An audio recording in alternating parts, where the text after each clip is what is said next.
For my victory, I thank God, yeah, Baba.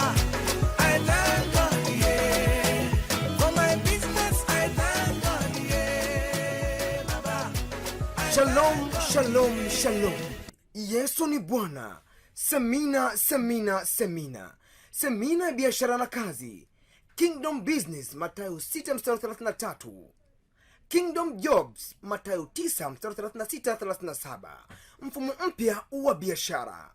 The future business to learn is Kingdom Business. The future business to learn is Kingdom Business. Inakukaribisha. Yesu mwana Daudi. Yesu mwana Daudi. Yesu mwana Daudi.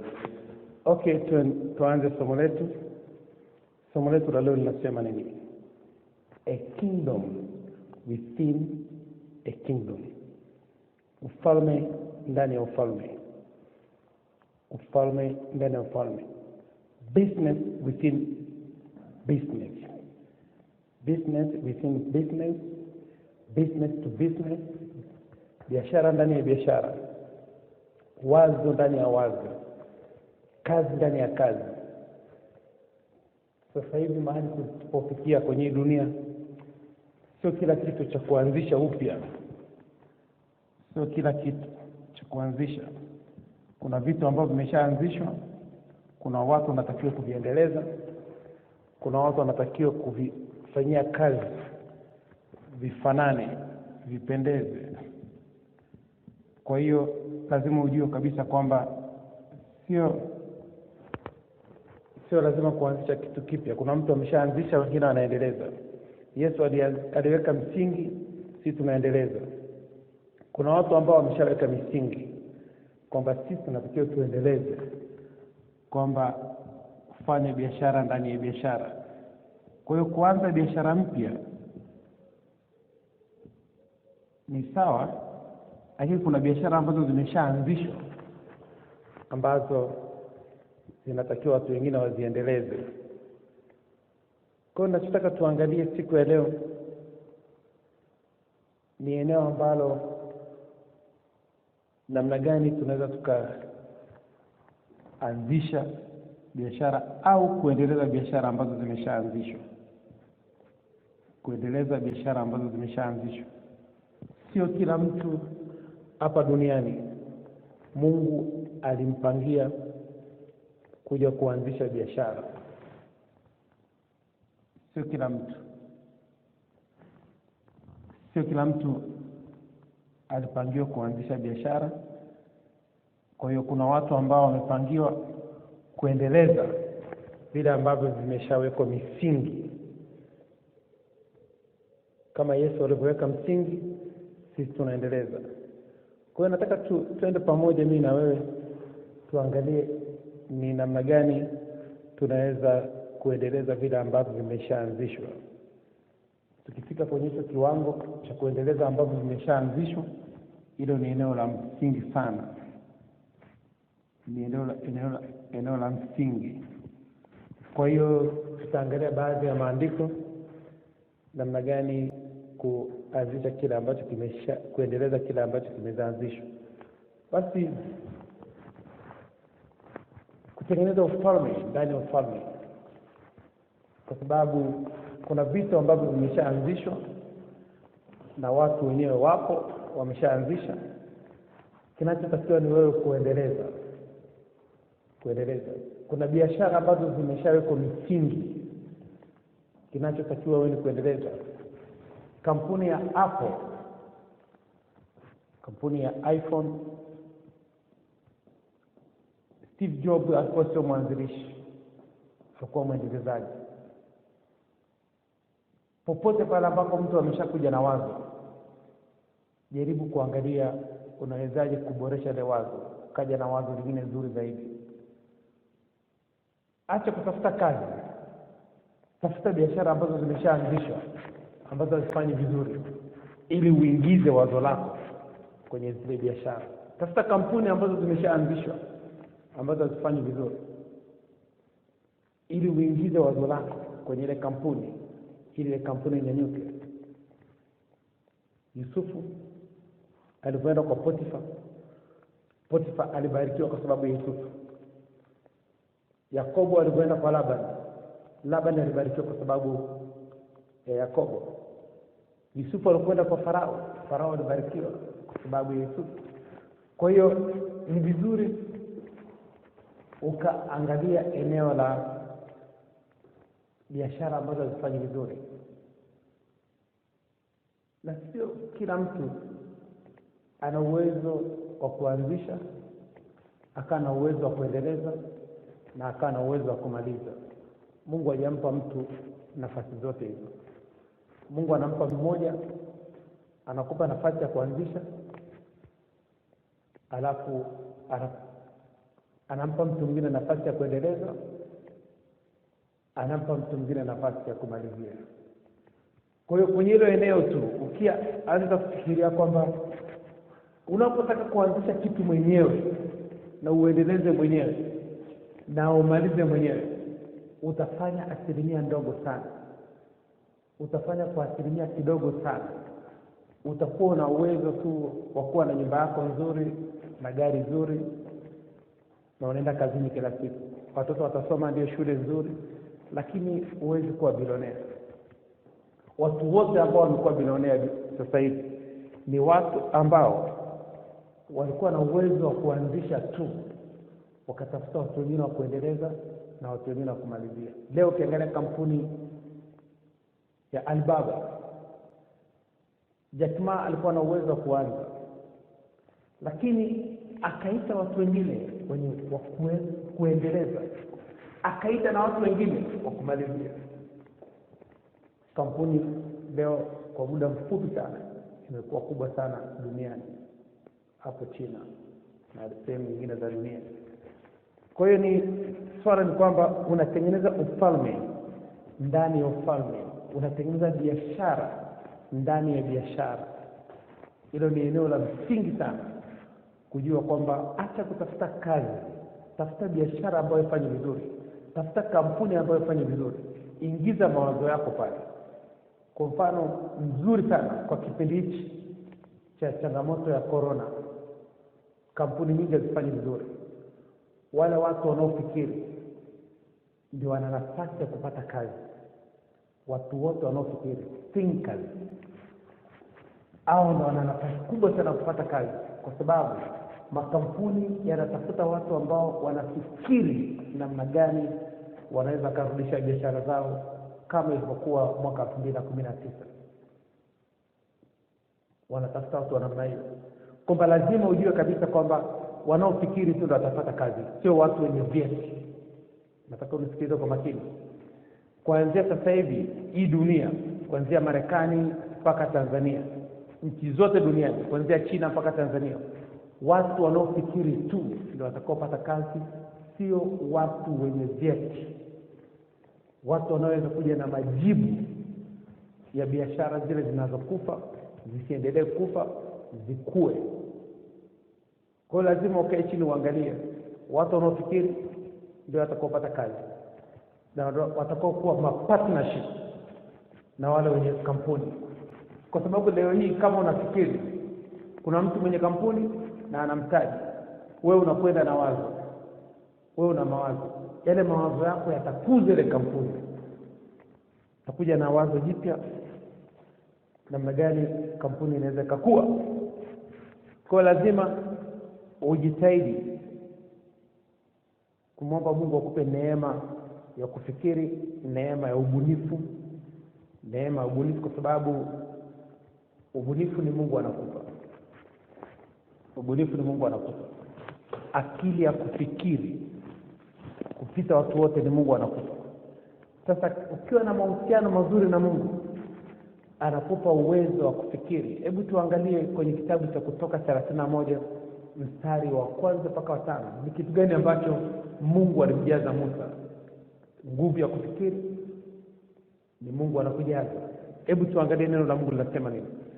Bwana akanena na Musa na kumwambia, angalia nimemwita kwa jina lake Bezaleli mwana wa Huri wa kabila la Yuda, nami nimemjaza roho ya Mungu katika hekima na maarifa na ujuzi na mambo ya kazi ya kila aina, ili abuni kazi za ustadi kuwa fundi wa dhahabu na wa fedha na wa shaba, na kukata vito kwa kutiwa mahali, na kuchora miti na kufanya kazi ya ustadi iwayo yoyote.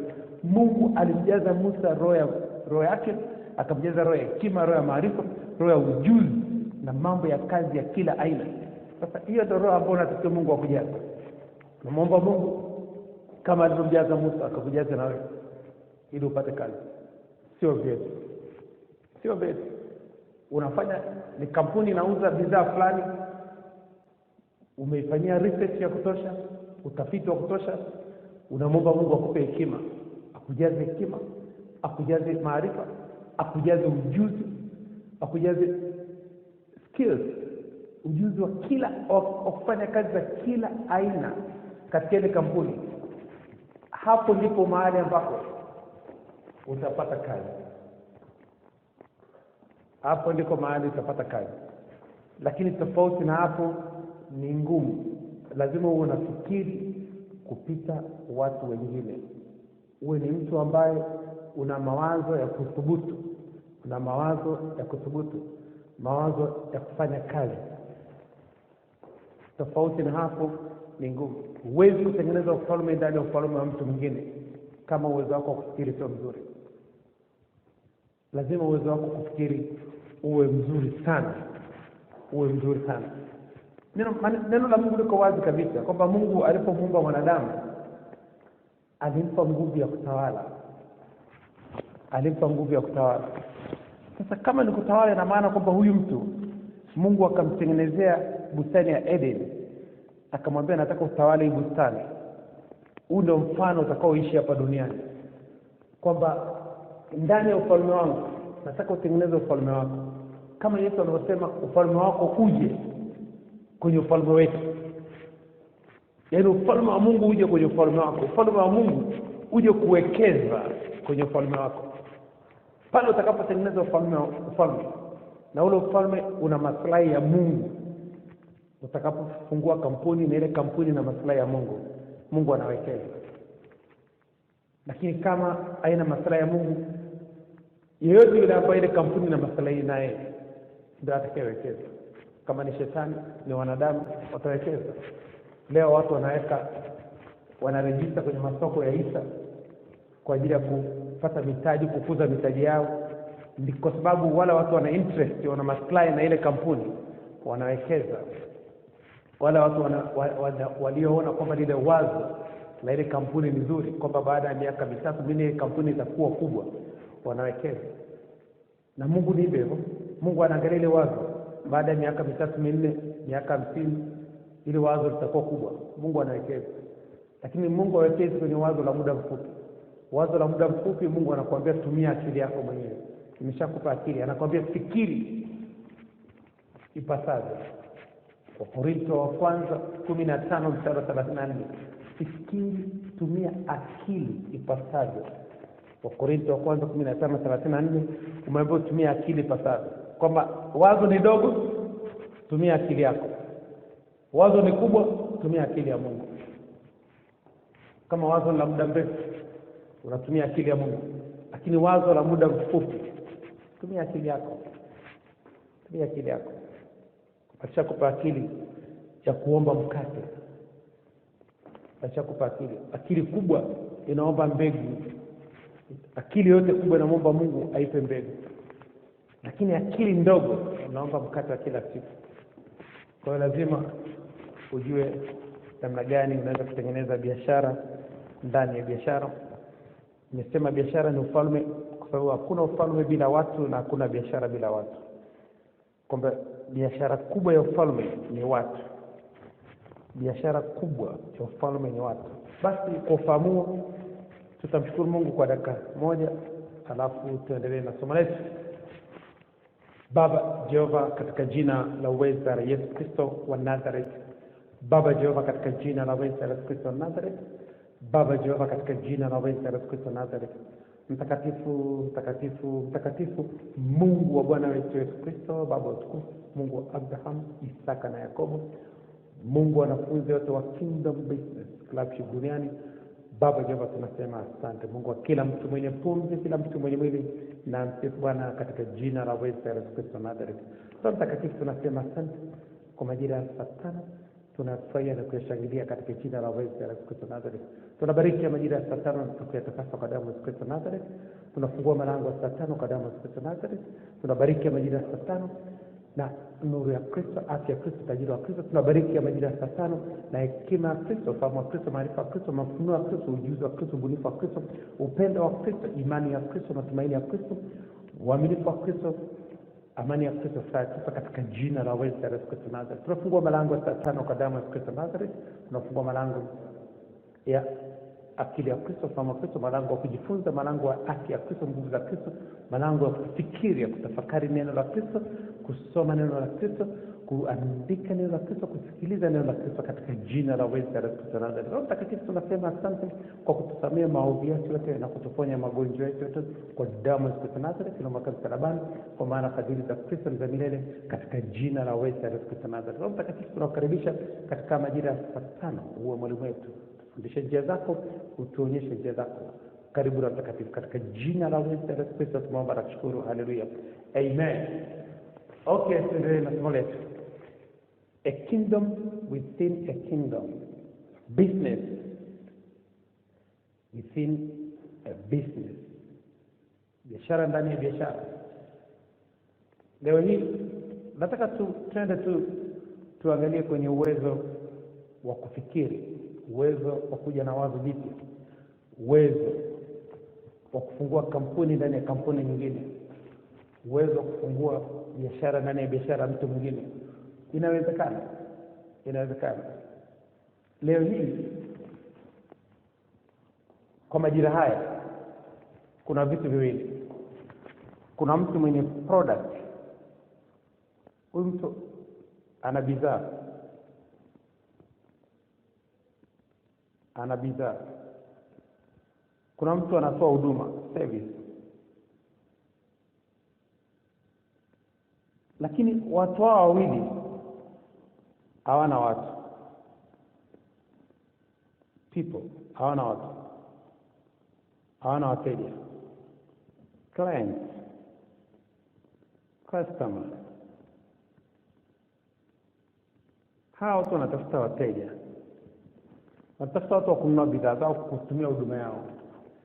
Sasa kinachotakiwa kufanyika sasa hivi na majira haya ya corona, yule mwenye watu ndio atakayeuza. Yule mwenye watu ndio atakayeuza. Sasa kinachofanyika, kuna mtu ana bidhaa, wewe uwe na watu, mnafanya biashara pamoja. Yaani kitu kinachotakiwa ni kwamba wewe huyo awe na bidhaa, wewe una watu. Huyo ana huduma, wewe una watu. Tunafanya biashara pamoja. Lakini kama unakwenda kwenye biashara na hauna watu, wewe unaenda kuwa mwajiriwa, fanya kazi za kawaida. Lazima uwe na mtaji wa watu. Huyu ana mtaji wa bidhaa, wewe una mtaji wa watu. Unafungua biashara ndani ya biashara mtu mwingine, lazima wewe una watu. Nakumbuka kuna mwanasiasa mmoja alienda kwenye chama cha upinzani. Kiongozi wa upinzani alimuuliza, unakuja na mtaji gani? Akamwambia nakuja na mtaji wa watu. Akamwambia sawa, mtaji wangu ni watu. Akakubalika. Nakumbuka mtumishi wa Mungu mmoja mkubwa sana Korea Kusini alikuwa anataka kujenga kanisa, lakini hakuwa na fedha. Mungu akamwambia nenda benki fulani, mwambie yule meneja benki, nahitaji $500,000. Ukinipa $500,000, nitawaambia waumini wangu wote wafungue account kwenye benki yako. Alikuwa na waumini 300. Benki ikakubali. Mtaji wake ulikuwa ni watu. Akapewa mkopo wa $500,000 baada ya waumini kufungua account kwenye ile benki.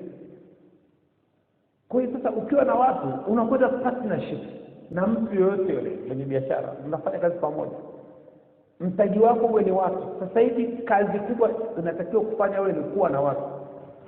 Kiangalia wa China wakija Afrika, wanaangalia kwenye mitandao ya kijamii nani mwenye watu wengi.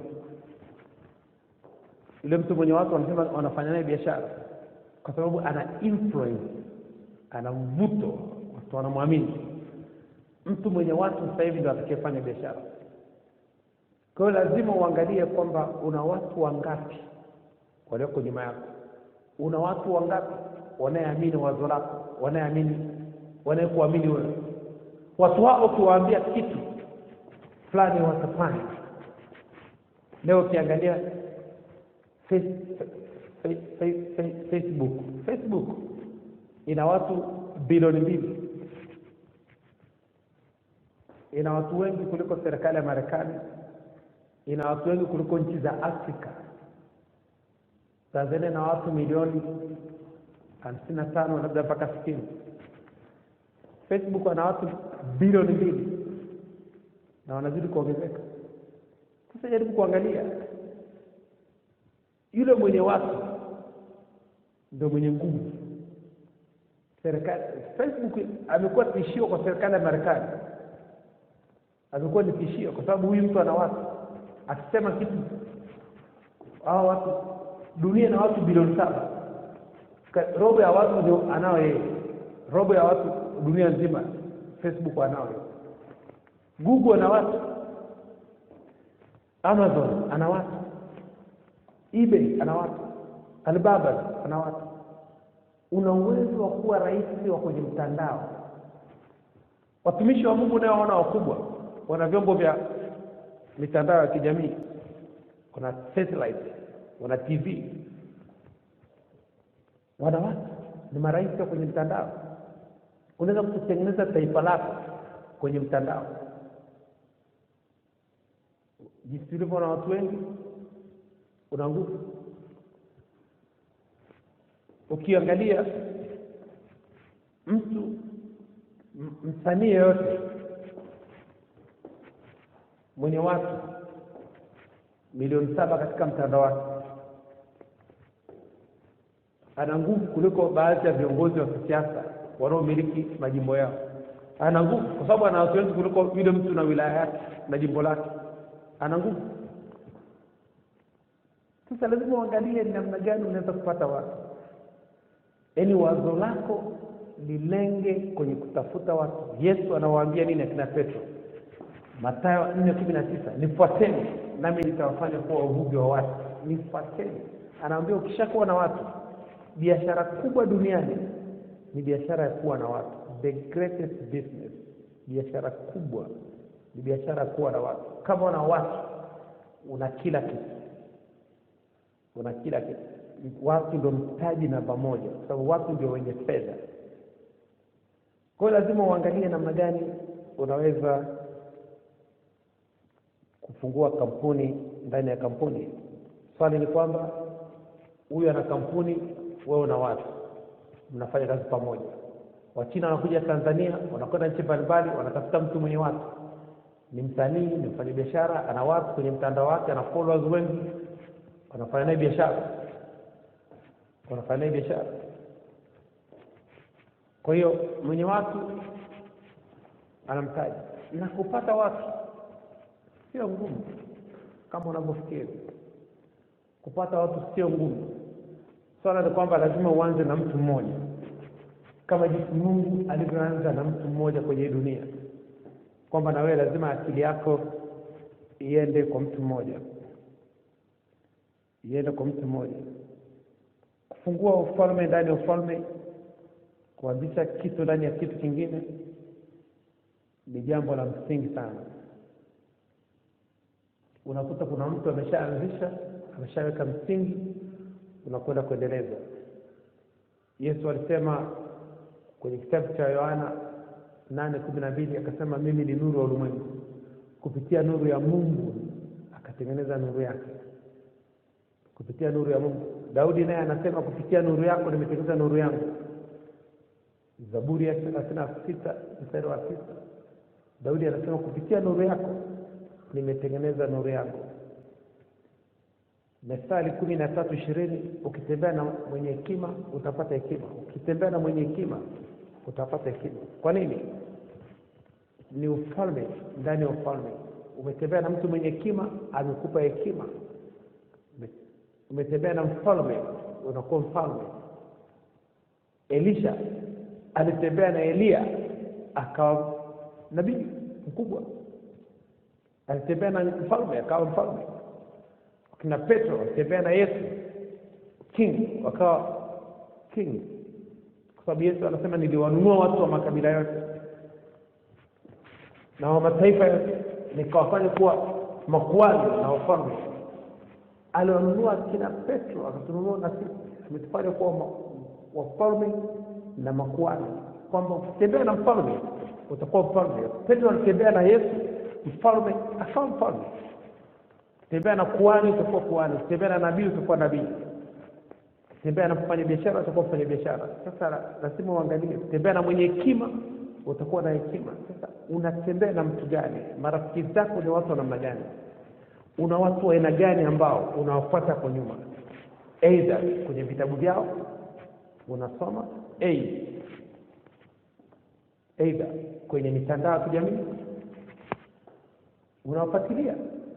Ni watu gani unawafuatilia? Ile mtu unayemfuatilia ndio utakapokuwa kama yeye. Kwa sababu kile kitu kina like attract like. Kile kitu vitu vinavyofanana vinavutana. Tukiangalia kwenye kitabu cha Zaburi ya 109 mstari wa 17, Zaburi ya 109 mstari wa 17, neno la Mungu linasema nini? Mstari wa 17 na 18. Naye alipenda kulaani nako kukampata. Alipenda kulaani kukampata, akupendezwa na kubariki kukawa mbali naye.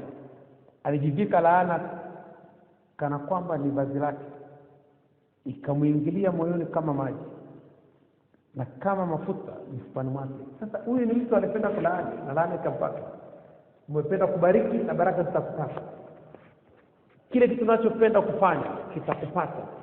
Sasa jiulize, ni kitu gani ambacho unachopenda kufanya? Ni kitu gani ambacho unapenda kuongea kila siku? Unapenda kuongea hekima, utapata hekima. Chochote unachofanyia mazoezi ndicho utakachokiishi. Kinyanyua chuma utapata misuli, kilaani utapata laana. Kibariki utabarikiwa, kibariki utabarikiwa. Hebu tuangalie kwenye kitabu cha Mwanzo sura ya kwanza, Mwanzo 12 mstari wa kwanza mpaka wa 3. Mwanzo 12 mstari wa kwanza mpaka wa 3, neno la Mungu linasema nini? Bwana akamwambia Abraham, toka wewe katika nchi yako na jamaa zako na nyumba ya baba yako, uende mpaka nchi nitakayo kuonyesha, nami nitakufanya wewe kuwa taifa kubwa na kukubariki na kulikuza jina lako, nawe uwe baraka. Nami nitawabariki wakubarikiwe. Wale watu wanaobariki Abraham, Mungu atambariki, naye akulaanie nitamlaani. Na katika wewe jamaa zote za dunia watabarikiwa. Mungu anamwambia Abraham, asikubariki nami nitabariki. Kumbuka, baraka ni maneno na laana ni maneno. Lazima ukumbuke vitu viwili. Baraka ni maneno na laana ni maneno. Kwa hiyo kia nguvu ya mauti na uzima iko ndani ya uwezo wa ulimi wa mtu, na wao waupendao watakula matunda yake. Kwamba mtu atakayembariki Abraham, akamtamkia Abraham maneno mazuri, Mungu ambariki Abraham, naye atabarikiwa. Mtu anayetamkia watu baraka kila siku, naye anabarikiwa. Mtu anayelaani watu kila siku, naye analaaniwa.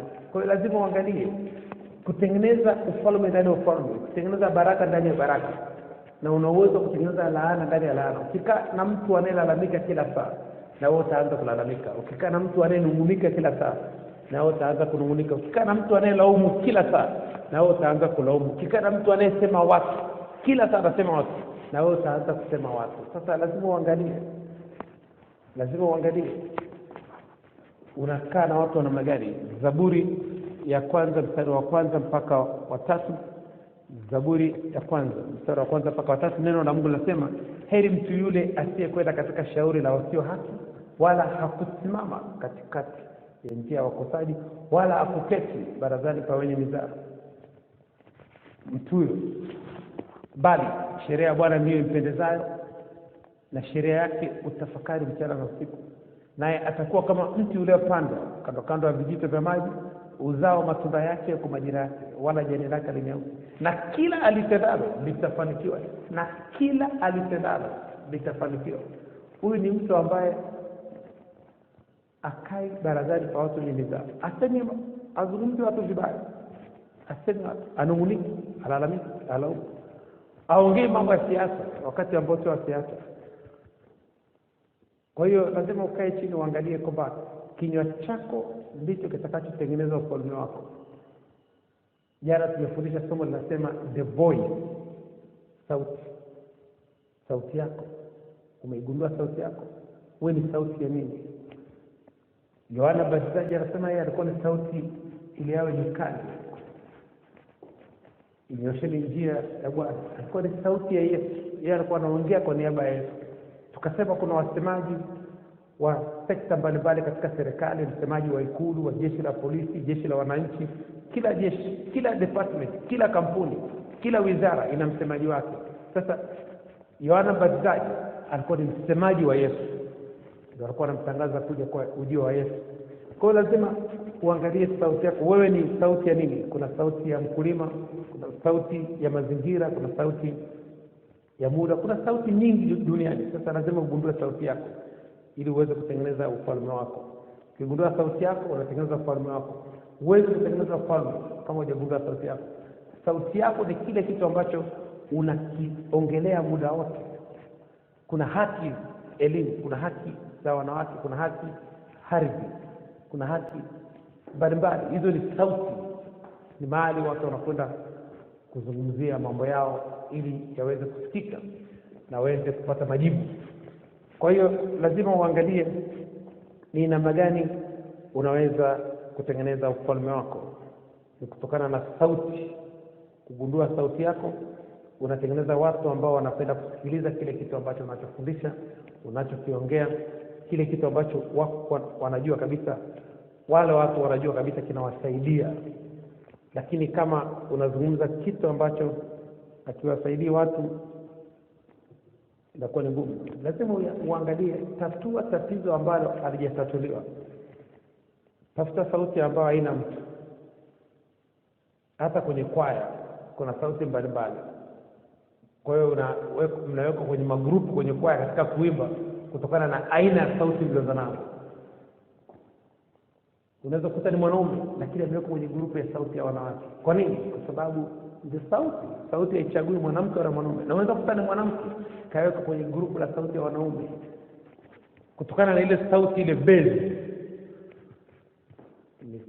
ni kubwa. Kwa hiyo lazima uchunguze sauti yako uweze kutengeneza ufalme wako, utengeneze watu wako. Kwa hiyo kile unachokipenda ndicho ambacho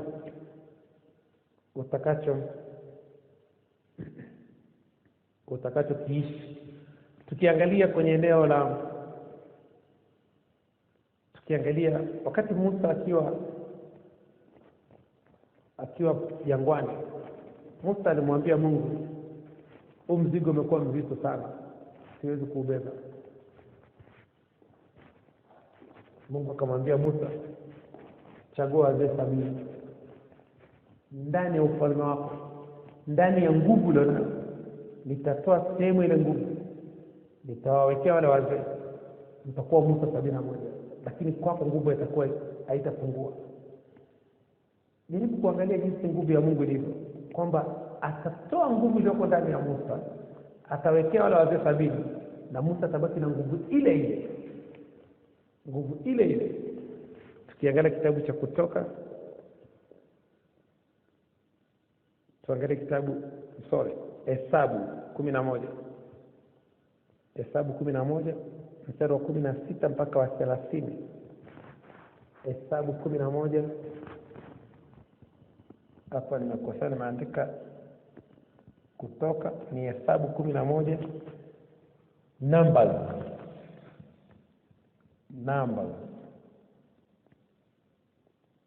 Hesabu 11. Musa alikuwa amebeba ufalme ndani yake. Mungu akamwambia, Tafutie Wazee 11. Nataka tusome mstari wa 17 na 18.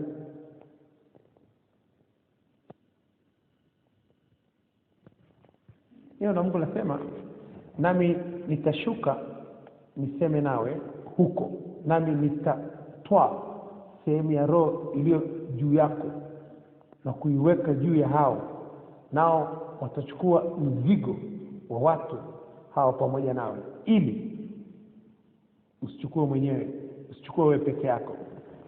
Mstari wa 18, kisha waambie watu hao, jitakaseni nafsi zenu kabla ya kesho. Sasa angalia, Mungu atachukua sehemu ya roho ya Musa, atawekea wale watu, alafu watakuwa Musa 71 na Musa nguvu yake itapungua. Mungu una ufalme ndani ya ufalme. Wale wazee 71 wamepata kuwa ufalme ndani ya ufalme wa Musa.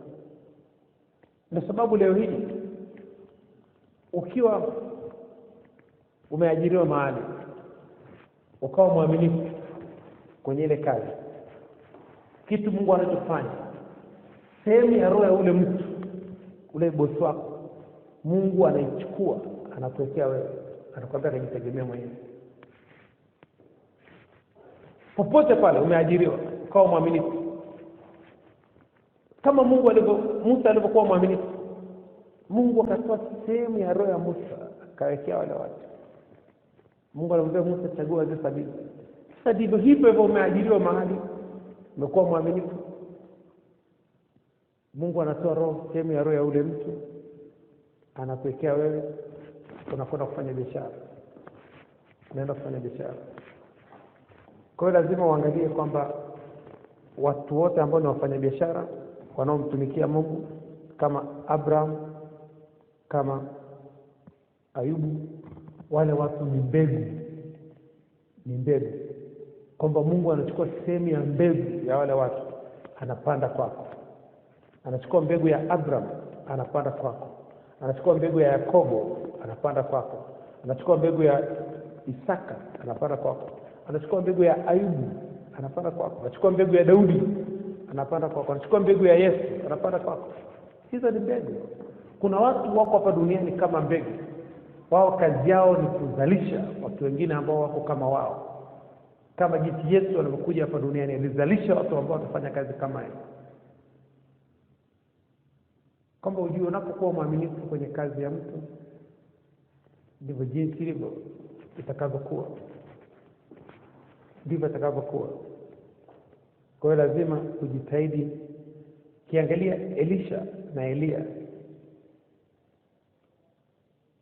Wafalme wa pili sura ya 2,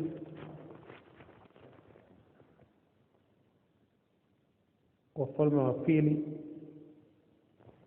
sura ya 2 mstari wa 1 mpaka 18. Tuangalie mstari wa 9 na 10. Wafalme wa pili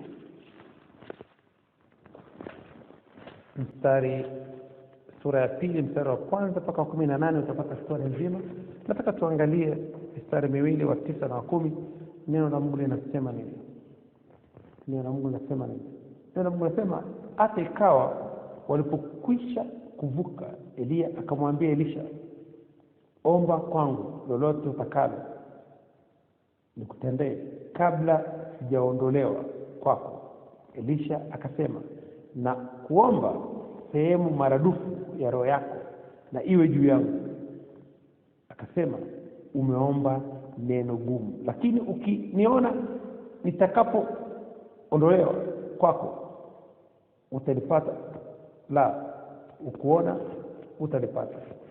Elia alimwambia, ukiona tu wakati naondolewa kwako utapata hicho kitu unachokiomba. Lakini kuna kitu alimwambia hapo nyuma, akamwambia muombe kitu kigumu sana.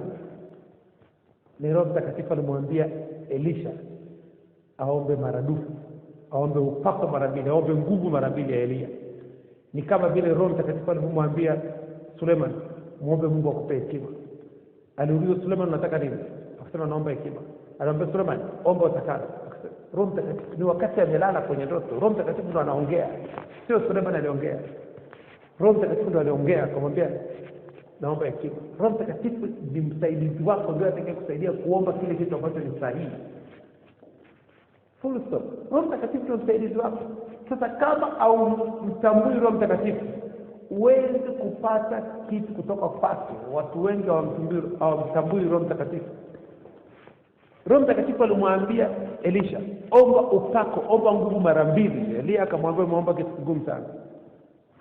Sio akili ya Elisha. Elisha alikuwa na akili ya kuomba upako mara 2. Roho Mtakatifu ndio alimwambia omba nguvu mara 2. Akamwambia muomba kitu kigumu sana. Sasa leo hii unapomtambua Roho Mtakatifu, anakuongoza katika kweli yote. Anakuongoza kwenye kile kitu ambacho unakihitaji. Kwa hiyo lazima umtumie Roho Mtakatifu. Umtumie Roho Mtakatifu ili aweze kuongoza. Tunasema ukiwa mwaminifu kwenye kazi ya mtu mwingine, Mungu anaondoa sehemu ya yule mtu, roho ya yule mtu anaweka kwako. Luka 16 mstari wa 10 na 12. Luka 16 mstari wa 10 na 12, neno la Mungu linasema nini? Luka 16 mstari wa 10 na 12. Neno la Mungu linasema, aliye mwaminifu katika lililo dogo sana, huwa mwaminifu katika lililo kubwa pia. Na aliye mwaminifu katika lililo dogo, huwa mwaminifu katika lililo kubwa pia. Basi kama ninyi hamkuwa waaminifu katika mali ya udhalimu, ni nani atakayewapa amana mali ya kweli? Sura 12. Na kama hamkuwa waaminifu katika mali ya mtu mwingine, ni nani atakayewapa iliyo yenu wenyewe? Hapo utakapokuwa mwaminifu kwenye kitu cha mtu mwingine. Kwa hiyo unapokaa na mtumishi yote, mtumishi kwenye biashara, mtu yote, kama mwaminifu, Mungu anatoa ile sehemu ya yule mtu, anaingiza kwako. Haipungui kwa yule mtumishi, lakini anatoa na kuwekea wewe. Mnakuwa na nguvu sawa, mnaweza kufanya kazi sawa. Mungu alimwambia Musa, hiyo hekima ulionayo ihamishie kwa Joshua. Mungu alishampa Musa hekima. Yaani katika Kutoka 31 mstari wa 1 mpaka 5, vile vitu vyote ambavyo Mungu alimjaza Musa, Mungu alimwambia Musa, wewe ni mbegu, mwekee Joshua mkono, amisha hivyo vitu, amisha hizo nguvu kwa Joshua, aingize wana wa Israeli katika nchi ya ahadi. Sasa ndivyo hivyo, kuna watu ambao ni mbegu Mungu amewaandaa. Na ukikaa na mtu ambao ni mbegu, akisha ile mbegu Mungu atapata kwako pia. Atapata kwako pia. Mtu yote ambao ni mbegu. Leo kaangalia mtumishi wa Mungu David Oyedepo, ana vijana ambao wametoka kwako, kwa sababu Oyedepo ni mbegu. Ametoa vijana ambao wanafanya vizuri kama yeye. Watumishi wanafanya vizuri kama yeye. Hivi Joshua, tayari na watu wazuri wanafanya vizuri kama yeye. Kwa sababu yeye ni mbegu. Sio mkate, yeye ni mbegu. Sasa ukikaa na mtu yote ambao mjua ni mbegu, jua kabisa hicho kitu alichonacho siku sio nyingi Mungu atapanda kwako. Ukikaa na mtu mwenye hekima, na wewe utapata hekima. Full stop. Mungu akamwambia Musa, mwekee Joshua mkono. Ameshia nguvu kwa Joshua. Akahamisha nguvu kwa Joshua. Kwa hiyo lazima uangalie namna gani unaweza kuhamisha nguvu. Tuangalie kitabu cha Kumbukumbu la Torati 34 mstari wa 9. Kumbukumbu la Torati 34 mstari wa 9. Neno la Mungu linasema nini? Neno la Mungu linasema nini? Neno la Mungu linasema, na Yoshua mwana wa Nuni alikuwa amejaa roho ya hekima, maana Musa alikuwa amemwekea mikono yake juu yake. Wana wa Israeli wakamsikiliza. Wana wa Israeli wakamsikiliza. Kwa hiyo Musa alimwekea Joshua mkono, akahamisha nguvu alikuwa nayo, akahamishia kwa Joshua. Kwamba una uwezo wa kutengeneza ufalme ndani ya ufalme. Kingdom within a kingdom. biashara ndani ya biashara. Sio lazima kufungua biashara mpya. Kuna watu ambao tayari wameshafungua biashara, wameshaweka misingi, lakini wewe unaweza kuendeleza ile biashara. Kuna uwezo wa kuendeleza ile biashara. Yesu alikuja akaweka misingi, sisi tunaendeleza. Kwa hiyo Mungu akikupa maono, unakuwa wewe ni mwanzilishi, lakini kuna watu wa kuendeleza na kuna watu wa kumalizia. Anakupa nguvu ya kuanza, anakupa watu wa kuendeleza na kupa watu wa kumalizia. Ndivyo jinsi mfumo wa Mungu unavyofanya kazi. Mungu hampagi mtu kitu kimoja, hampagi mtu mmoja vitu vyote. Anakupa nguvu ya kuanza, lakini atakupa watu wa kuendeleza na watu wa kumalizia. Na tumesema kwamba hapa duniani kuna mtu mwenye wazo na kuna mtu mwenye fedha. Ukijumlisha wazo na fedha ndio unapata biashara. Wazo kwa lugha ya rahisi, Mungu hawezi kumpa mtu wazo na pesa hata siku moja. Mungu anampa mtu wazo tu, hampi pesa, ili huyu mtu mwenye wazo akutane na mtu mwenye fedha wafanye biashara. Wazo ni mwanamke, pesa ni mwanaume. Kiweka mwanaume na mwanamke pamoja unapata mtoto. Kwa hiyo Mungu hampagi mtu hata siku moja wazo na fedha. Mungu anampa mtu wazo, ili Mungu hataki mtu, akimpa huyu mtu wazo na pesa, huyu mtu atapiga kifua aseme hii ni mali yangu, hii ni kwa akili yangu na nguvu zangu ndio zimesababisha nikapata hicho kitu. Tena kwenye maandiko, Kumbukumbu la Torati sura ya 8 mstari wa 17 na wa 18. Kumbukumbu la Torati sura ya 8 mstari wa 17 na 18, neno la Mungu linasema mstari wa 17, hapo usiseme moyoni mwako, nguvu zangu na uwezo wa mikono yangu ndio ulionipa utajiri huu. Mstari wa 18, bali utamkumbuka Bwana Mungu wako, kwa maana ndiye akupaye nguvu za kupata utajiri, ili alifanye imara agano lake alilowapa baba zako kama vile. Mungu ampe mtu wazo na fedha. Kwa hiyo Mungu anakupa, ukiona mtu yote ambaye ana fedha, Mungu anamwambia tengeneza wazo. Kisha tengeneza wazo la biashara, mimi nitamleta mtu mwenye fedha. Ni kama vile unazaa mtoto wa kiume, anaenda kwa anapata mwanamke. Yule mwanamke ametokea wapi? Hamna mtu anajua. Kwa sababu huyu ni wa kiume, umeshazaa, Mungu atampa mwanamke. Huyu ni wa kike, atapewa mwanaume. Kwa hiyo ndio jinsi ilivyo. Ndio jinsi Mungu mfumo wa Mungu unafanya kazi. Akupi wazo na fedha. Matajiri wote duniani walikuwa na wazo, wakaenda benki kawapa fedha, wakafanya biashara. Walikuwa na wazo, kawa na partner, fanya biashara. Kwamba Mungu apendi mtu afanye biashara mwenyewe. Mungu apendi mtu afanye biashara mwenyewe, kwa sababu huyu mtu, kwa sababu serikali ya Marekani, ukiwa tajiri sana Marekani, wanagawa ile kampuni, wanampa mtu mwingine.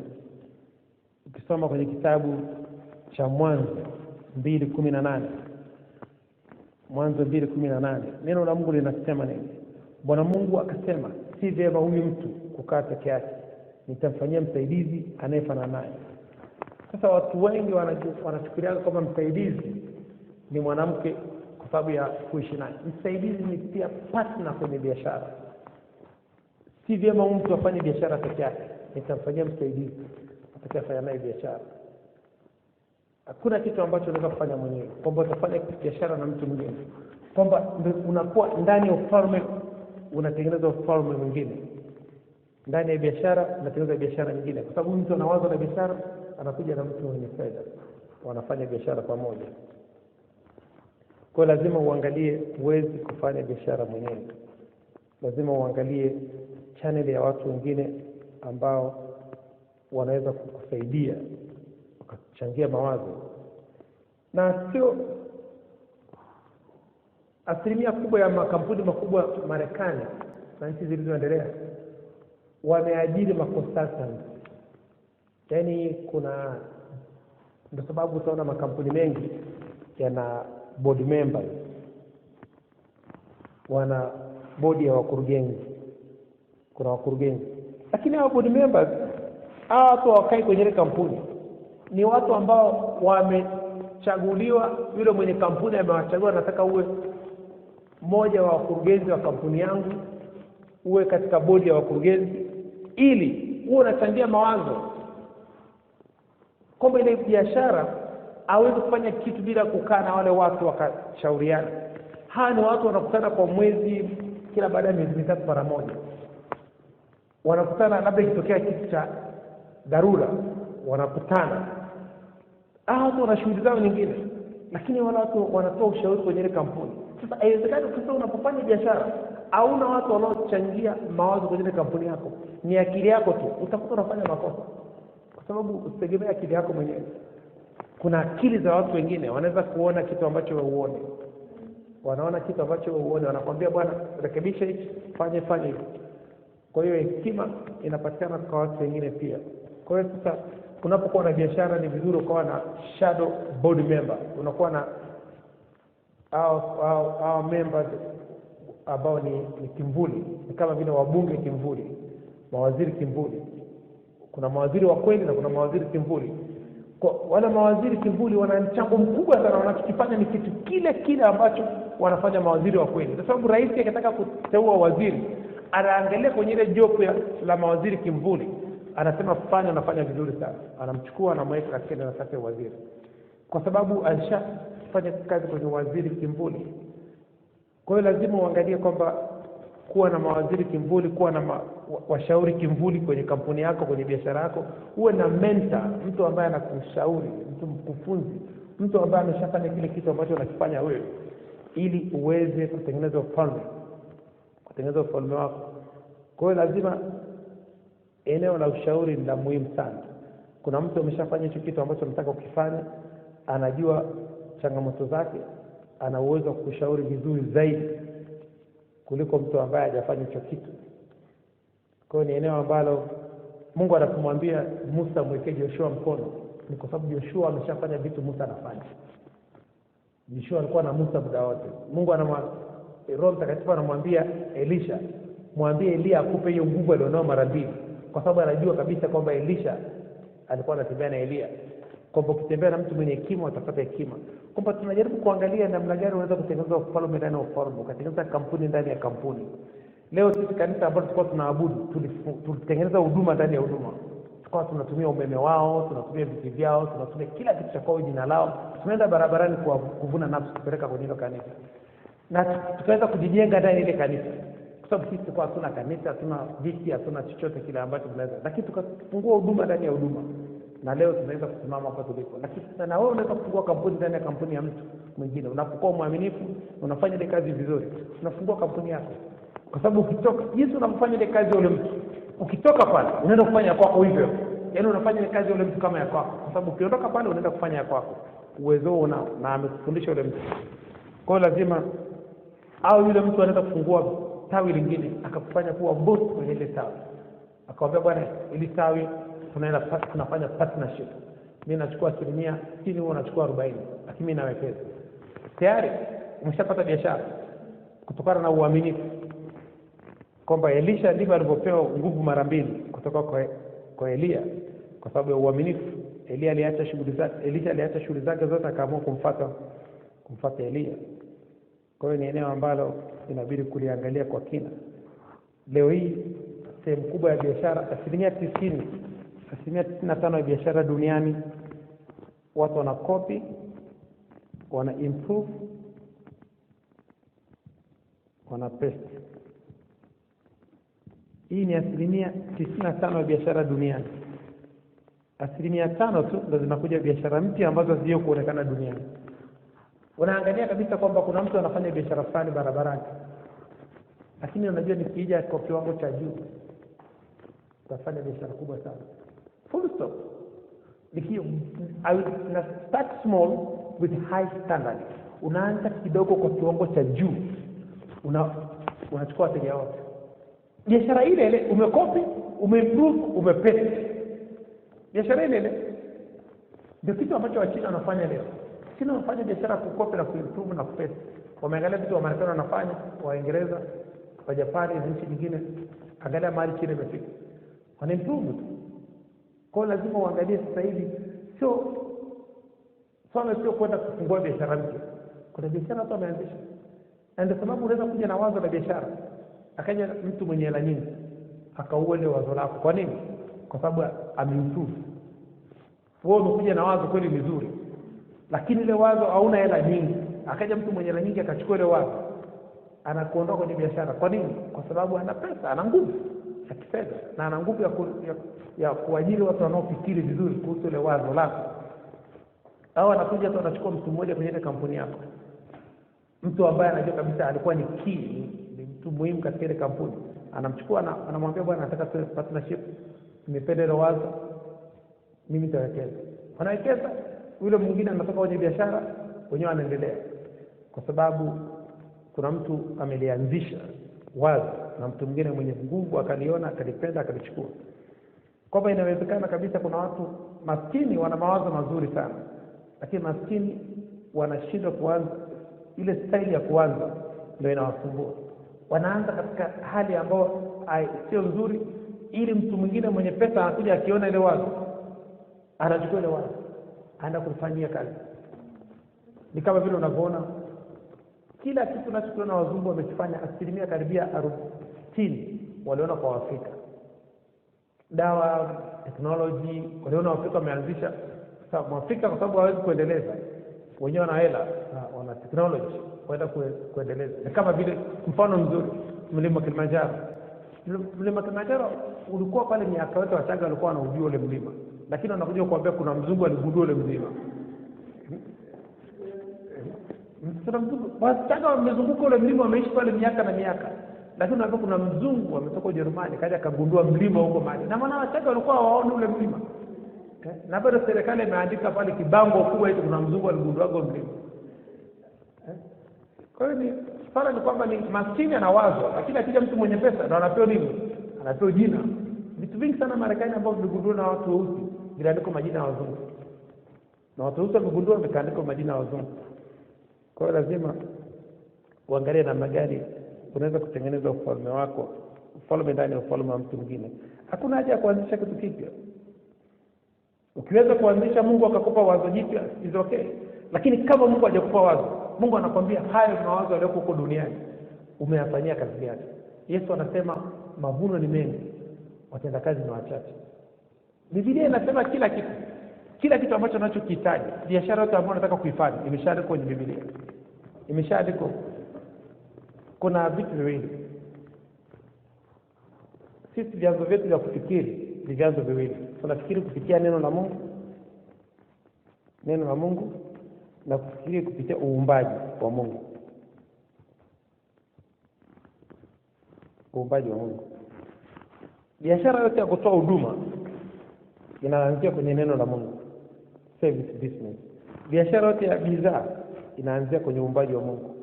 Unaona mahindi, unaona mchele, unaona machungwa, unaanza kubuni kitu gani ambacho unaweza kutoa ndani ya machungwa, ndani ya embe, ndani ya mlima. Unaona kuna vyuma, mlima wa chuma. Huu ni uumbaji wa Mungu. Sasa biashara zote za huduma, unataka kufanya biashara kutoa huduma, lazima usome sana neno la Mungu, ili uweze kuangalia namna gani unaweza kuendesha ile huduma. Na pia biashara ya uumbaji, lazima usome neno la Mungu, kuangalia ni kitu gani ambacho unaweza kuja nacho katika uumbaji wa Mungu.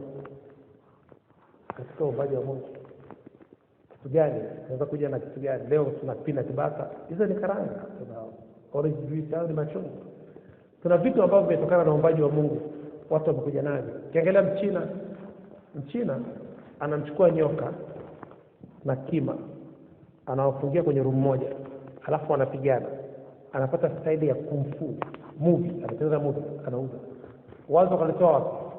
Uumbaji wa Mungu. Uumbaji wa Mungu. Kwamba lazima ukae chini uangalie namna gani vyanzo vyako vya kufikiri uweze kutengeneza ufalme wako. Na ufalme ni watu. Wewe ukisikia kingdom, utafuteni kwanza ufalme wa Mungu. Yaani Yesu anasema mtafutie Mungu wake kwanza. Yesu anasema nikinyanyuliwa juu ya nchi, nitavuta watu wengi kuja kwangu nikinyanyuliwa. Daudi anasema nitawafundisha wakosaji njia zako, na wenye dhambi watarejea kwako. Mungu anataka watu, ufalme. Hakuna ufalme bila watu na hakuna biashara bila watu. Unaposikia kingdom, yani ufalme ni mahali kuna watu. Ukisikia taifa ni watu. Nchi ni ardhi. Taifa ni watu. Huwezi kwenda kwenye taifa ambalo halina watu. Kwamba unahitaji taifa liwe na watu ndani. Ndio inaitwa taifa la Tanzania, taifa la Kenya. Kwa sababu kuna watu wanaishi pale kwenye ile ardhi. Kwa hiyo ufalme ni watu. Huwezi kuwa na biashara bila watu na huwezi kuwa na ufalme bila watu. Muda wetu umeisha. Saa 5:59 tumalizie somo letu la leo. Ninasema nini? A kingdom within a kingdom, a city within a city, yani mji ndani ya jiji. Yani kuna mji kama vile ukienda New York utaona mji ndani ya mji. Unaona, ni kama leo tunaangalia Facebook ni rais ndani ya nchi ya Marekani. Facebook ni rais kama wa dunia. Facebook wana watu bilioni 2 na serikali ya Marekani na watu milioni 350. Kwamba Facebook wana watu wengi kuliko serikali ya Marekani. Ana watu milioni 2, Marekani ana watu milioni 350. Ndio sababu serikali ya Marekani inamuogopa Facebook kuliko mtu mwingine yote. Ndio mwenye watu wengi wanataka kuanzisha mfumo wao wa fedha, inaitwa liberal currency. Hizi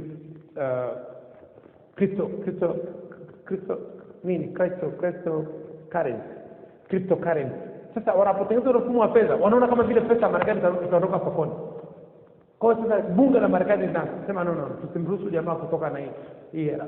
Pesa yetu itaanguka. Sasa kwa sababu serikali inamuogopa, kwa sababu ana watu.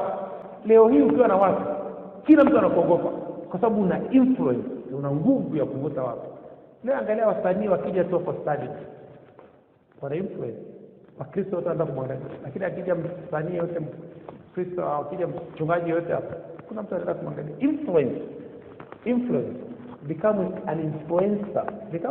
Yani ukiwa na mvuto kwa watu unafanya biashara kubwa sana. Yule mwenye watu ndio mwenye nguvu. Kwa sababu ukiangalia kuna watumishi wa Mungu wenye watu wengi sana kwenye mtandao. Ni kama rais. Kwa sababu unatengeneza, unakuwa online president.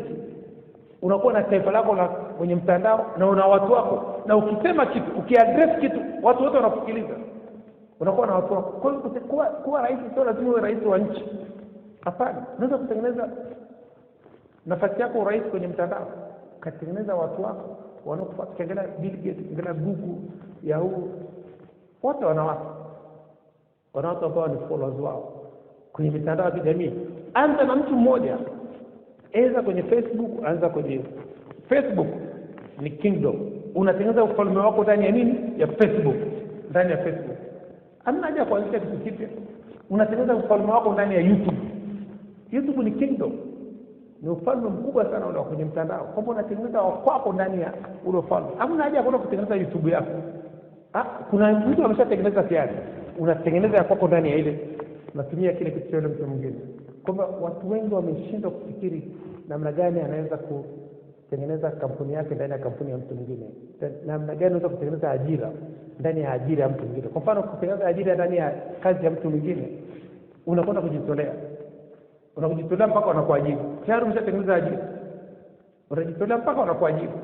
Sasa lazima ukae chini uangalie namna gani. Na sasa hivi kwa hii changamoto ya corona, watu wengi biashara zimekwenda chini, zingine zimekufa na watu wamekufa. Kwamba changamoto ni kwamba ni kupata wateja. Sasa hivi mtu mwenye watu ndio mwenye thamani kuliko mtu mwenye bidhaa, mwenye huduma. Wewe ukiwa na watu. Wachina wakija Tanzania wanatafuta mtu ambaye ana watu kwenye mtandao wa kijamii, followers wengi. Wanasema tufanye naye biashara. Kuna bwana mmoja hapa Arusha anauza nguo. China wamekuja hapa wakasema kwa gara kwenye mtandao wake alipo na followers wengi. Wamfanya kazi naye. Kwa sababu benki haimpi mtu pesa mtu ambaye ana wateja. Benki inampa pesa mtu mwenye wateja. Kama una wateja soko unajua marejesho atakuja. Sasa biashara sasa hivi zimekwenda chini. Mtu mwenye watu sasa hivi anatakiwa kufanya biashara.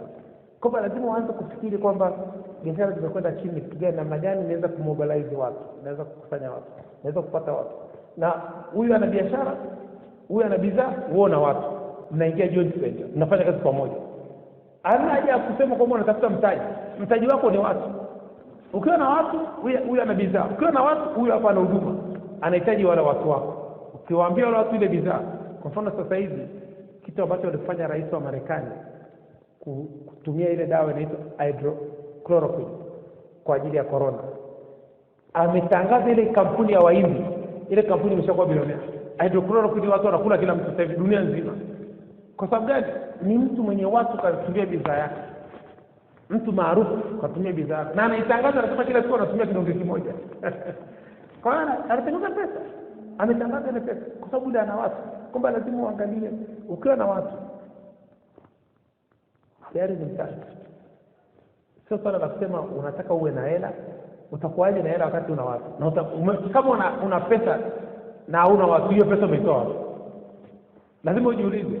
Mtu ana pesa lakini hana watu, mtu ni mwizi. Katoa hiyo pesa na hana watu. Ni pesa na maana ameiba. Ni kama wanasiasa. Unakuta mwingine hana watu lakini ana pesa nyingi sana. Kwa sababu kapewa nafasi kidogo tu na mwenzake, kachukua pesa nyingi, wewe ni mwizi. Kwa sababu lazima uwe na watu. Ndio watu wakupe hela. Watu wakupe fedha. Kwa hiyo kwa ufahamu tutaishia hapo.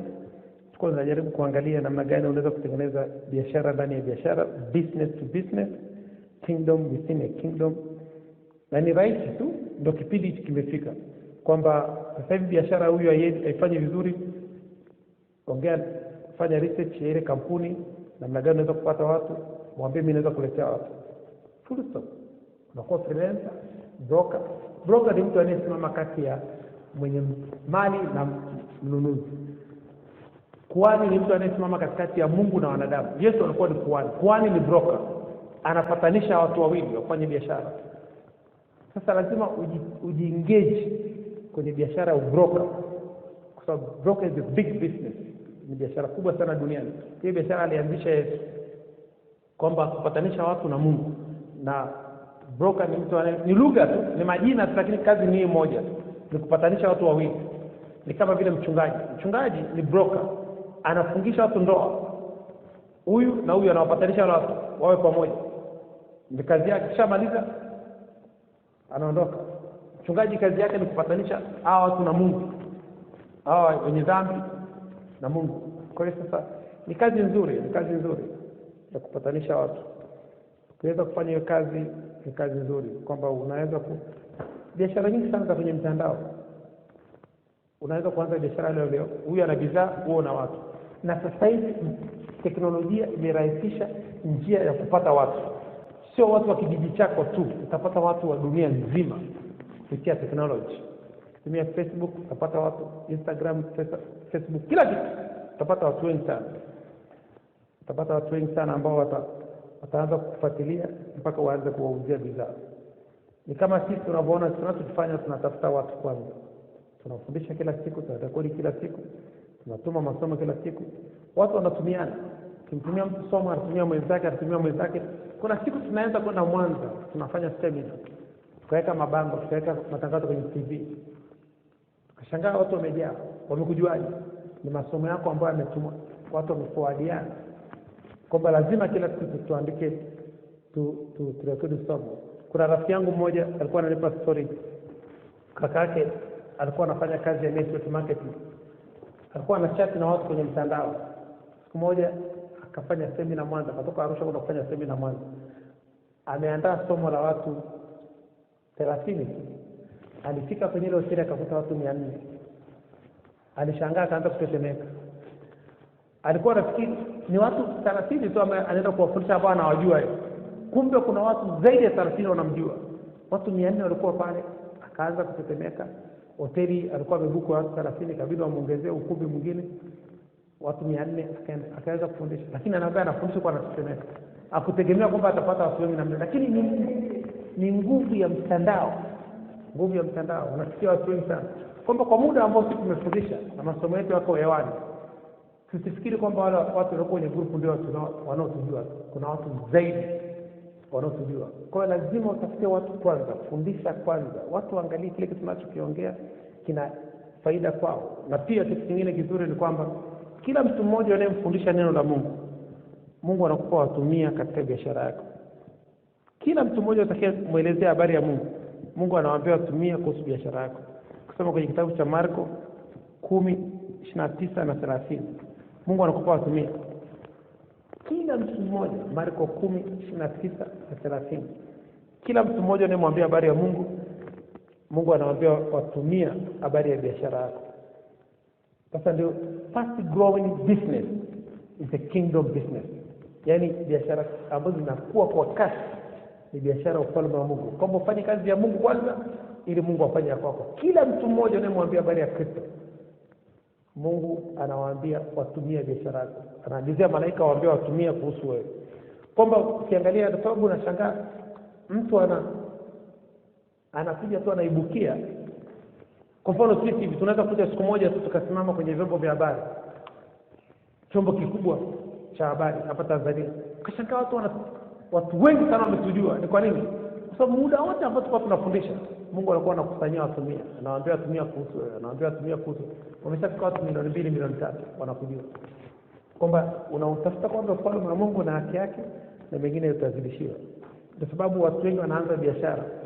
Tulitoa shuhuda hapa. Kuna kanisa ambalo tulikuwa tunaabudu, mchungaji alimpa bwana mmoja nafasi kutoka Mandela University, nafasi ya kufundisha somo lake la biashara. Akapewa ibada zote 3 kujitangaza, kujinadi. Lakini siku ya seminar walikuja watu 18. 18 ni watu 12. Watu 6 walikuwa kutoka Kingdom Business, sisi kumsaidia yule bwana pale. Sasa ni kwa nini ibada ya kwanza na watu 500, ibada ya pili watu 500, wakaja watu 12? Ni kwa sababu yule mtu aje kupanda mbegu, aje kufanya kazi ya Mungu. Aje kufanya kazi ya Mungu. Na mwingine tena kwenye ile kanisa hilo akawa na seminar ya ujasiriamali. Akapewa ibada zote 3 kujitangaza. Walikuja watu 30 kwenye ile seminar. Na alikwenda alitangaza Radio Safina, akatangaza na gari linatembea barabarani. Akapata watu 30. Watu waliokuja kwa ile kanisa hawakuzidi watu 7. Wengine walitoka nje. Kwa nini? Haje kupanda mbegu, haje kuvuna nafsi, haje kufanya kazi ya Mungu. Kwa hiyo ukiona unafungua biashara na uuzi, ndio kabisa uje kufanya kazi ya Mungu. Ndio kumwambia mtu yote habari ya Mungu. Inabidi ukae sana mahali usiteke sana kujenga wateja. Kwa hiyo lazima ujitahidi kwamba ufanye kitu cha Mungu ili Mungu yaani utavuna ulichopanda. Unamletea Mungu watu, anakuletea wateja. Ukimletea watu unapewa watu. Kama hujapeleka watu huwezi kupata watu. Itabidi utumie akili yako, utumie TV, utumie radio, utumie peperushi, utumie nguvu kubwa sana kupata watu. Lakini kama ufanye kazi ya Mungu, Mungu anakuletea watu kwa sababu ulishafanya kazi ya Mungu. Yaani utavuna ulichopanda. Ndio jinsi ile kupanda mahindi, utavuna mahindi. Ukimletea Mungu watu, atakuletea wateja, atakuletea watu. Ukitoa pesa, utapata pesa. Ukitoa viatu, utapewa viatu. Uweze kutoa ukampa mtu koti, ukaletea viatu. Ukitoa koti, utapewa koti. Ndio jinsi formula ilivyo. Mungu aliakili chochote apandacho mtu ndicho atakachovuna. Kwamba lazima upande mbegu ya watu kwanza, fundisha watu neno la Mungu kwanza. Na ndicho kitu ambacho sisi tumeanza nacho. Utafuteni kwanza ufalme wa Mungu, mleteni Mungu kwanza watu, na utende haki, na hayo mengine yote utazidisha. Kutenda haki, usichukue hela za watu, usidanganye watu, usidhulumu watu, usiseme mambo ya uongo, usiandae mahubiri ya kuhamasisha watu kwa sababu wakupe hela. Tenda haki. Usifanye kitu ambacho sicho ili watu wakupe hela. Unaambia tenda haki. Haya mengine yote utazidishiwa. Vyote ambavyo watu wanakupa ili wavipate, unapewa bure. Unapewa bure. Kwamba lazima tafute kwanza ufalme wa Mungu. Ufalme wa Mungu ni kumletea Mungu watu. Kwa sababu Yesu anawaambia kina Petro, nifuateni, nitawafanya kuwa wavuvi wa watu. Yesu anamwambia Mungu, ukininyanyua juu ya nchi, nitavuta watu wote kuja kwangu. Daudi anamwambia Mungu, Daudi ameua mtu. Kitu alijua kwamba ataweza Mungu atakubali haraka. Mungu atakubali. Anamwambia Mungu, ukinisamehe kosa, nitawafundisha wenye dhambi wakosaji wote njia zako. Alafu wale wenye dhambi wote nitawaleta kwako. Mungu akamwambia, kwa hilo nakusamehe. Na kwa hilo nakusamehe. Sasa umeshatenda dhambi. Fanya kitu ambacho kitasababisha Mungu anasema, Mungu akaili wala achelewe. Mungu anataka kila mtu aokoke. Sasa inakuwa kwamba wewe umeshafanya dhambi. Baada ya kufanya kitu ambacho kitasababisha Mungu asahau ile dhambi, wewe unazidi kuomba vitu vingine ambavyo Mungu anajua sasa huyu hata nikimsamehe. Okay, tamsamehe. Nitamwacha awe anapata mkate kila siku.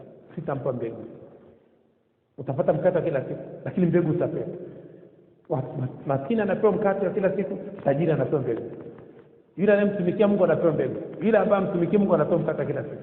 Kwa sababu jukumu la wewe kula na kula ni la Mungu, sio la kwako. Kwa sababu kumwandikia Mungu barua kuleta hapa duniani. Kwa hiyo jukumu la kula wewe ni la Mungu, kuvaa ni la Mungu. Utavaa kitu unachokihitaji, utakula chakula unachokihitaji, utaishi nyumba unayohitaji. Lakini utakaa uvae kitu unachokitaka, ule chakula unachokitaka, wala uishi nyumba unayotaka. Hiyo ni tofauti. Mungu anamwambia Daudi, unahitaji kula ugali na maharage, hiyo ni mahitaji. Unahitaji tu ulale, uamke kesho ukae ndani usinyeshwe na mvua. Unahitaji kuvaa nguo tu, usikae uchi. Mungu alimkushonea Musa, Adam, nguo kwa ngozi ya nini? Ya wanyama. Baada ya yule jamaa alikuwa amejifunga majani, akampa kitu unachokihitaji, sio unachokitaka. Mungu alimwambia Suleiman, baada ya Suleiman kumpenda Mungu, akamwambia sema omba unachokitaka, sio unachokihitaji. Suleiman Mungu akampa kila kitu. Kila kitu alichokuwa anakitaka. Unajua chipsi, chochote ambacho unakula kwa hamu ni kitu unachokitaka. Chochote ambacho sio cha hamu ni kitu unachokihitaji. Ni kitu unachokihitaji. Kwa hiyo unachokihitaji ni kwamba vitu vya kawaida. Ukiangalia magari yanatengenezwa na Toyota, yanatengenezwa magari ya kawaida. Ananunua dealer kutoka kwa Toyota, anaenda kuongeza vitu, anauza gari. Mtu akiangalia hivi, anaambia chagua hii VX ya kawaida na VX imetoka kwa dealer. Angalia vitu vilivyoongezwa huko. Imechungwa kwa milioni $50,000 kwa Toyota, dealer anauza milioni 2. $200,000.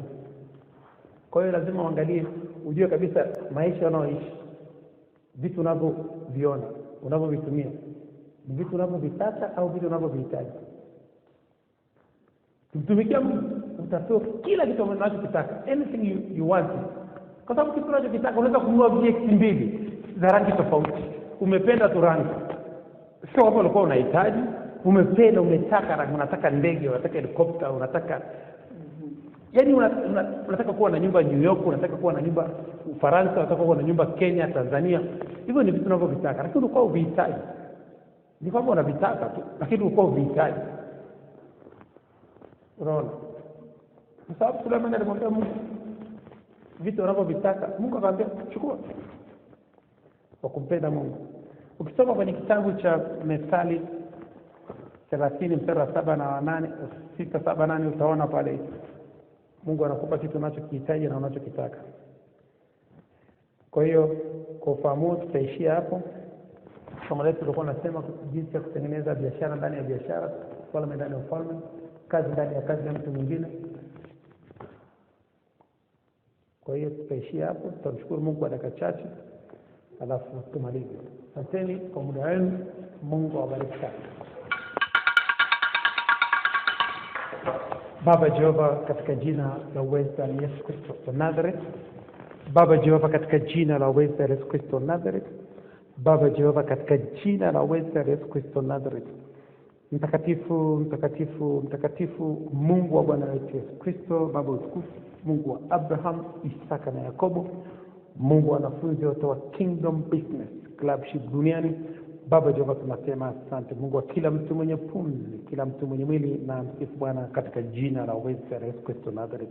Roho Mtakatifu, tunasema asante kwa majira ya saa 6 tunayofurahia na kuyashangilia katika jina la uweza la Yesu Kristo Nazareth. Asante kwa siku hii ya leo uliyofanya kwa ajili yetu, tunafurahia na kuishangilia katika jina la uweza la Yesu Kristo Nazareth. Roho Mtakatifu, tunasema asante kwa mwaka 2019, asante kwa mwaka 2020, asante kwa mwaka 2100. Asante Roho Mtakatifu kwa mwezi wa 5, asante kwa mwezi wa 6, asante kwa mwezi wa 7. Asante Roho Mtakatifu kwa tarehe 5 ya mwezi wa 5 mwaka 2020. Asante Roho Mtakatifu kwa tarehe 5 ya mwezi wa 6 mwaka 2020. Asante Roho Mtakatifu kwa tarehe 5 ya mwezi wa 7 mwaka 2020. Asante kwa tarehe 5 ya mwezi wa 6 mwaka 2100 katika jina la uweza la Yesu Kristo Nazareth.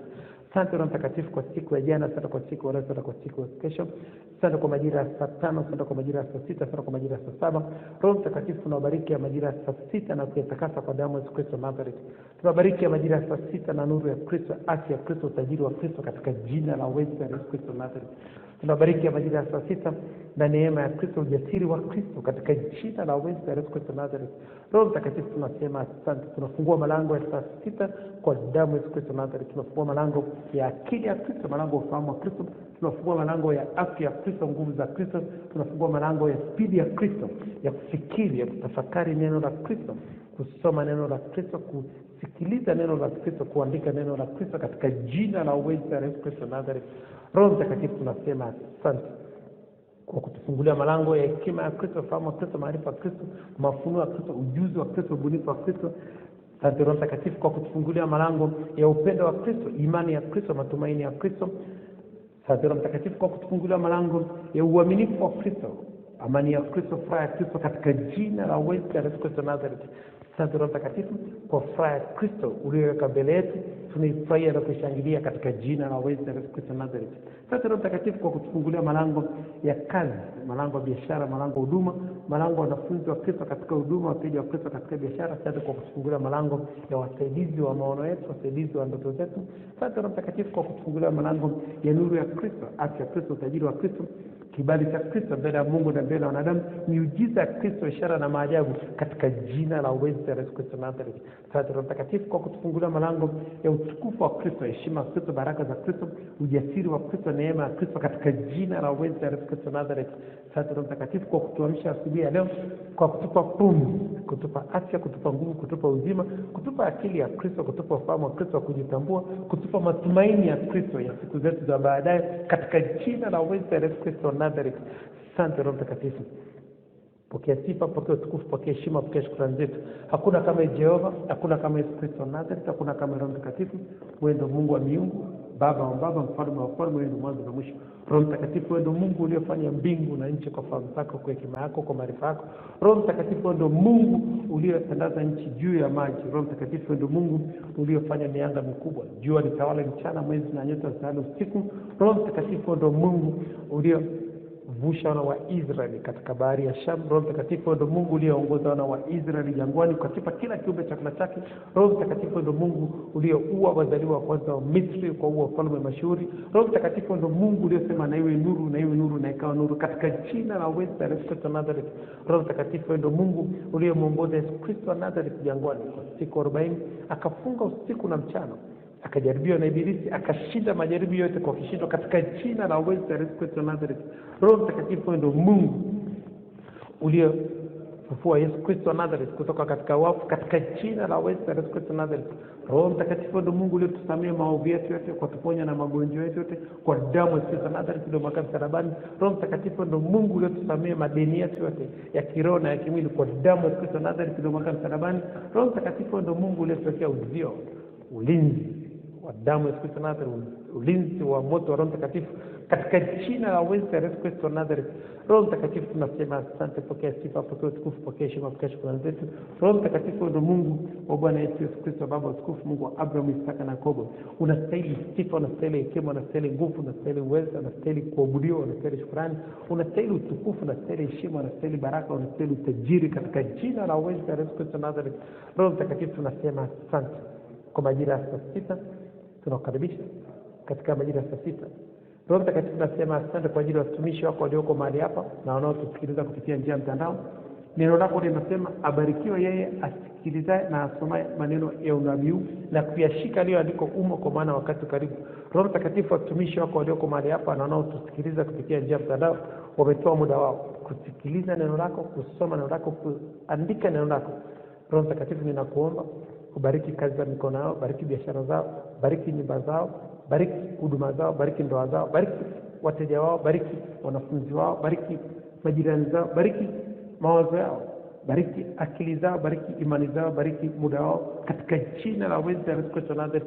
Bariki chochote atakachotia katika mikono yao kikapata kufanikiwa katika jina la uweza ya Yesu Kristo Nazareth. Roho Mtakatifu tunasema asante. Asante Roho Mtakatifu kwa kujibu maombi yetu, tunaamini na tumepokea katika jina la uweza ya Yesu Kristo Nazareth. Roho Mtakatifu tunakukaribisha katika majira ya saa sita, uwe mwalimu wetu katika vipindi vinavyoendelea. Tufundishe njia zako, utuonyeshe njia zako katika jina la uweza ya Yesu Kristo Nazareth.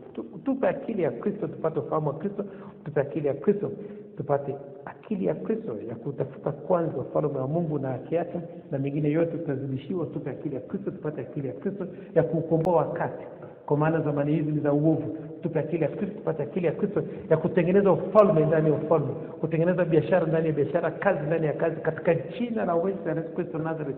Tupe akili ya Kristo, tupate neema ya Kristo ya kumtumikia Mungu, kufanya kazi ya Yesu, kazi ya Adam na kazi ya Injili, katika jina la Yesu Kristo Nazareth. Roho Mtakatifu, tunasema asante kwa kujibu maombi yetu, tunaamini na tumepokea katika jina la Yesu Kristo Nazareth. Roho Mtakatifu, tunakukaribisha katika majina ya sasa, uwe mwalimu wetu, fundishe njia zako, utuonyeshe njia zako. Karibu Roho Mtakatifu, katika jina la Yesu Kristo Nazareth tumeomba na kushukuru.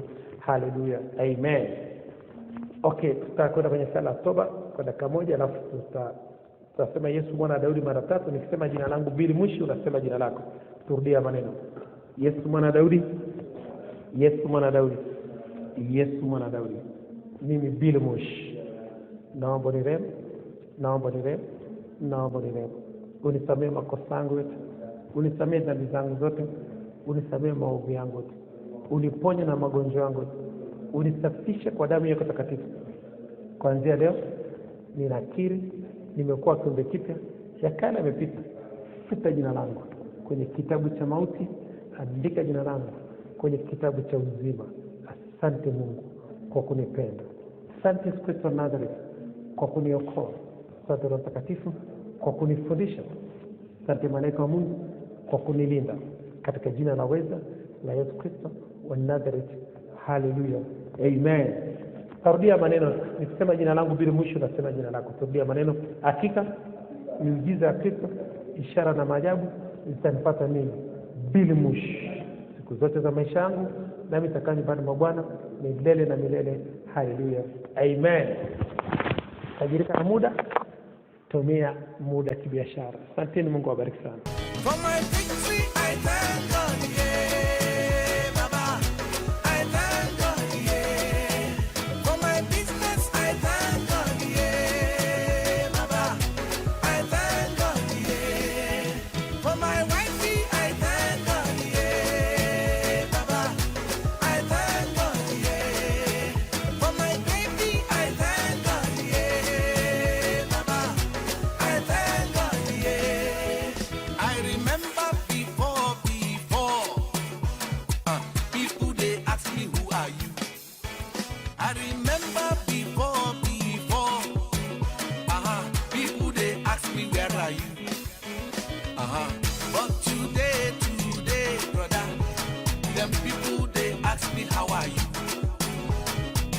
But today, people they tell me how are you. For promotion.